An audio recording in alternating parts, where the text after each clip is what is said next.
চলাকালীন অবস্থায় এই ঘর বন্ধ আছে, কিন্তু হঠাৎ করে আজকে রান্নাঘর আছে।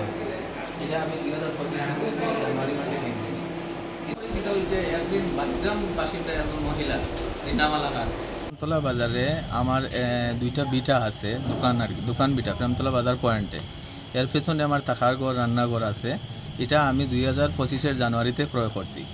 করিয়া একটা যে দুইটা দোকান বিটা, একটার মধ্যে আমি ব্যবসা করি আর একটার মধ্যে আমার মালপত্র রাখি। এটা একজন মহিলা রিনা মালাকার বাড়িগ্রাম থেকে আইয়া আমাদের বাগন 5 নম্বর ওয়ার্ডের লিটন মালাকার এবং তার হে আরও কিছু দলবল লইয়া আমার জায়গাটা তারা দখল করিলে জবরদস্তি আমার গোডাউনটা আর রান্নাঘর আর ওই ওই আমার টাকার রুমটা জবরদস্তি 2025 দখল করে। আমি কোর্টে এটার ক্ষেত্রে একটা মামলা করি কোর্টে। মামলাটা বর্তমানে চলিতেছে কোর্টে এবং আমার এই দোকানটা, এই স্টোর রুমটা বন্ধ আছে আর আমার ভিতরে রান্নাঘর, থাকার ঘর বন্ধ আছে, আমি ব্যবহার করতে পারি না। কিন্তু আমি আমার দোকানদারি সুন্দর মতো করিয়া যাই।